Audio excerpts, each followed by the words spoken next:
এত লাশ, এত জানাজা, এত মানুষের কবর আপনি পড়লেন, দেখলেন, এত কিছু আপনার আখিরাত মনে করাইতে পারলো না? এত কিছু আপনার কবর মনে করাইতে পারলো না? আহা, আপনি তো বড় পাষাণ, আপনি তো বড় শক্ত মানুষ। আল্লাহ মাফ করে দেন। একটা নারী দরকার, এই তো না? নারীর প্রতি আগ্রহ আছে, মহব্বত আছে, আকর্ষণ আছে, ভালো কথা। এটা পূরণের জন্য আল্লাহ স্ত্রী যথোপযুক্ত সময়ে ইন্তজাম করেছেন। মানুষ এক নিঃশ্বাস পানি সময়ের আগে পান করতে পারে না। কথা বোঝেন না?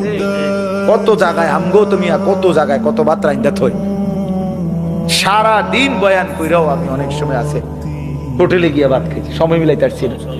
তো তাহলে সুখের সাগরে যে ভাসতেছে সেও মরে যাবে, দুঃখের পাহাড়ে যে সেও মরে যাবে, ঠিক না? জীবনে কোনোদিন দুঃখ ছাড়া সুখ দেখে নাই যে তারও মৃত্যু হবে।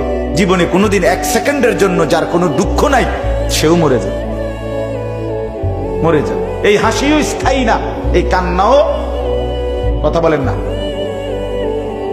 দুনিয়ার হাসি স্থায়ী, দুনিয়ার কান্না স্থায়ী, কোনোটাই স্থায়ী না। তোমার যৌবন স্থায়ী, কথা বলেন না কেন? না বন্ধু, না, মৃত্যু থামাই দিবে।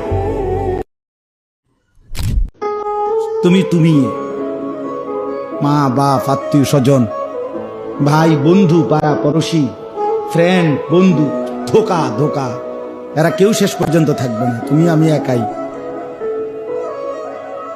তুমি একাই।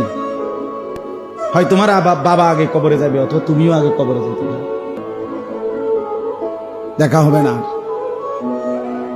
তোমার কবর তুমি একাই, তোমার একাই ফেরেশতার মুখোমুখি হইতে হবে, একাই হাসরের ময়দানে দাঁড়াইতে হবে।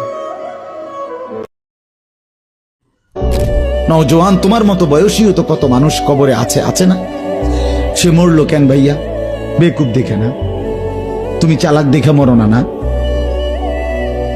সে বুঝে নাই দেখে মরে গেছে নাকি? তো মালিক দয়া করেছে বলেই তো আমি আর আপনি এখনো বেঁচে আছি।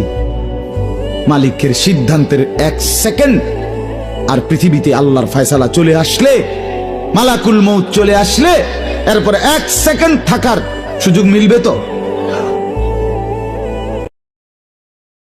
আমি অনুরোধ করছি বাপ, নওজোয়ান, তোমাদেরকে এই বন্ধু বললাম, তোমরা যারা